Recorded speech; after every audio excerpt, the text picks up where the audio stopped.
What's good? It's Woog. I just wanted to give some very early thoughts on a potential battle for undisputed in the heavyweight division. That would obviously be Tyson Fury, the current WBC heavyweight champion, against Oleksandr Usyk, who just defeated Anthony Joshua for the second time in their rematch, thereby retaining the WBA, IBF, and WBO belts. So if Tyson Fury versus Oleksandr Usyk does in fact take place, it's going to be for all of the belts. There is still some question on whether that fight will get made. There are a few variables here. Tyson Fury is probably going to be asking, as he is currently asking, for boatloads of money, where you could tell Tyson Fury would have preferred Anthony Joshua to beat Oleksandr Usyk rather than Usyk beating Joshua. Some people felt that that was because of the stylistic differences, theorizing that Tyson Fury would have an easier time with Anthony Joshua than he would against Oleksandr Usyk. But I feel like just as much as that might or might not, but as much as it might be the case, I think it's more so a case of Tyson Fury seeing the financial opportunity in a fight versus AJ versus a fight versus Usyk. There's just simply more money in Fury versus Anthony Joshua given the crossover profiles of those two fighters rather than the profile of Usyk, who, of course, to us boxing fans, we know how great he's been throughout his career, but to casual or even just any non-hardcore boxing fans, not as much recognition. So there is the question on whether, Frank Warren, Tyson Fury's, longtime promoter, co-promoter, has been saying that he doesn't see a potential Fury versus Usyk fight taking place in the UK. What's going on here is that the UK nor the US seem to be the places with the venues that would pretty much merit the type of money that could appease all parties financially. Those parties being, Fury and Usyk in their respective camps.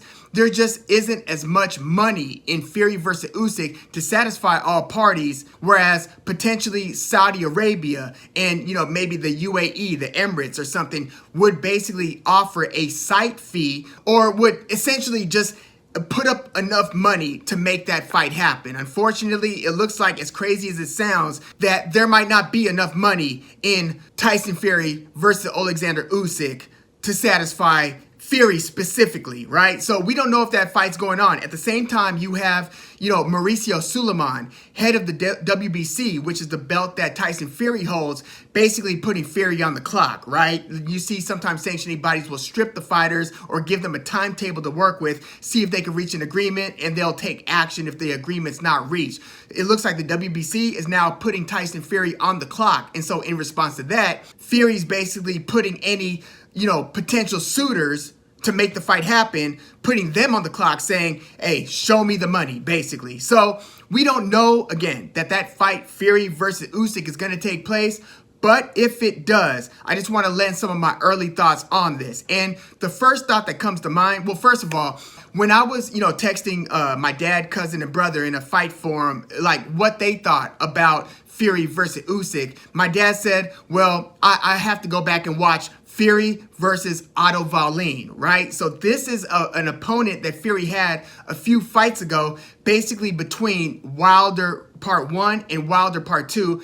Well, Fury fought Tom Schwartz, dusted him off by the second round, stopped him, and then he fought Otto Wallin. That was Fury's last fight before the rematch against Deontay Wilder. And Wallin is like a 6'5" Swedish fighter who's also a southpaw and who was having success boxing Tyson Fury at range. And so remember, he had basically gone to Tyson Fury's body early, caught him with some left hands, he's a southpaw, caught him with some lefts, opened up a cut to Tyson Fury's eye, where in some jurisdictions, New York City, for instance, and under some circumstances where if you have like a different ref, maybe a different fight doctor, it would have been well within reason to stop that fight given the size of the gash above Tyson Fury's brow. So this wouldn't have made Otto Wallin a champion, because remember, Tyson Fury hadn't captured the WBC belt yet. He would capture it in his next fight in that rematch against Deontay Wilder,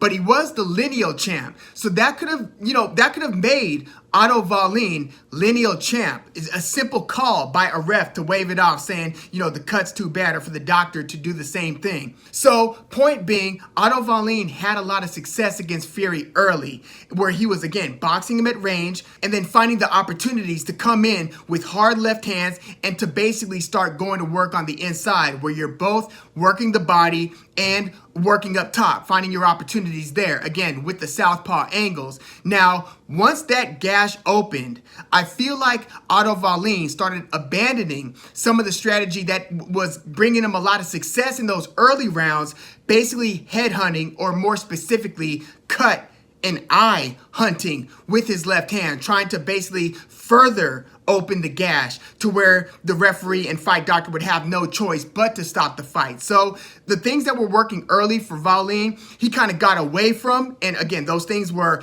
finding opportunities to feint, jab to the body, feint, left hand to the body, and then mixing up the work up top. So Fury in the second half of the fight basically got kind of savage, where he started walking Wallin down, started clinching, started kind of foreshadowing some of the strategy that he'd be using in some of the clinches and up close scenarios against Deontay Wilder in the second and third fights. Which brings me to how I kind of, at least in my early thoughts, am looking at a potential Fury versus Usyk fight. Now, Otto Wallin is a good boxer. He's no Oleksandr Usyk, not in the movement, not in the head movement, not in the feet, not in the angles. But Wallin is a good fighter. In fact, I would have loved to have seen them make that match that they were talking about making, or that they had actually made, between him, Wallin, and Dillian Whyte. I really wanted to see how that fight was going to play out, but they ended up having the Tyson Fury versus Dillian Whyte fight instead, after Whyte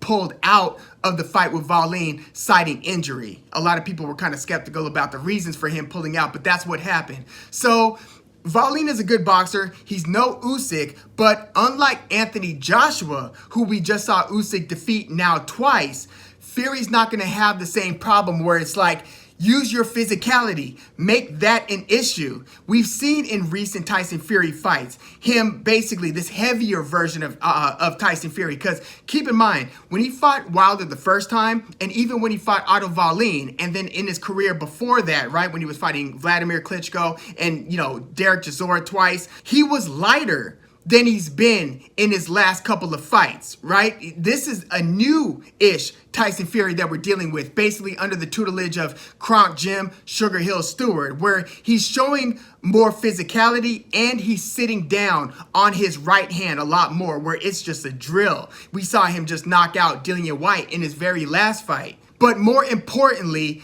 the physicality that he's been using in some of the clinches and basically going to work, where what did we want to see in terms of adjustments from Anthony Joshua in the rematch to make things more competitive against Usyk? We wanted him to, one, go to the body more frequently, more consistently, round over round, and also to basically start physically bullying Usyk. Don't let Usyk move around and do Usyk-like things where he's taking angles and kind of leading the show, shooting that up jab and finding his angles to fight and to throw his varying left-handed punches. We wanted to see him basically start cutting the ring off and to find more clinch opportunities, or at least I did, clinch, and then more importantly, clinch, and then when in the clinch, start going to work like a lot of, Robert Garcia trained fighters that we've seen, where you start kind of whacking to the side of the guy's head, where you start whacking to the side of the guy's body, where it might not look pretty, it might not score totally well with the judges and be recognized as effective shots, but trust me, the opponents feel that type of thing, where you're just kind of going to work in the clinches and letting one hand, letting a free hand go. Tyson Fury is a lot more demonstrative and physical than Anthony Joshua in that regard. So you don't have to tell Tyson Fury twice to make that an issue. So I think that we have to consider that when thinking, okay, well, what are some of the things that make Oleksandr Usyk tick? Even if you're looking at some of the things that Otto Wallin was able to, employ strategy-wise to be effective in those early rounds against Fury, can we assume that Oleksandr Usyk's going to be able to do a lot of those same things, but even better, given Oleksandr Usyk's very unique and remarkable skill set? Well, you could say yes, and we could assume so, but again, he's not fighting Anthony Joshua. He's fighting who I assume to be a 270-plus pound Tyson Fury. Now, maybe Tyson Fury, turns back the clock, goes back and fights like in the 250s, 260s, right? And not 275, 280. And by the way, I don't think Tyson Fury moves with his legs as well as the younger Tyson Fury did. He's now in his early 30s, actually approaching his mid 30s. He's now 34 years old. So this isn't the late 20s, just turning 30 version of Tyson Fury that started getting into those fights with Deontay Wilder. This is a 34-year-old Tyson Fury now. So he's an older guy. He's a bigger guy. I don't expect him to still have the same type of foot movement and ability to navigate the ring, even though he looked pretty good against Dillian White, but I don't look to him having the same type of movement ability that he did when he was in his late 20s. And even if you look at his movement and effective boxing from the outside against Dillian White, well, Dillian White has cinder blocks for legs in comparison to Oleksandr Usyk. He doesn't move like Usyk, so it's apples and oranges there. So is Usyk's movement gonna be a stronger reflection of what Otto Wallin was able to have success with, even though Otto Wallin is also 6'5", not 6'3" like Usyk. He's like 250,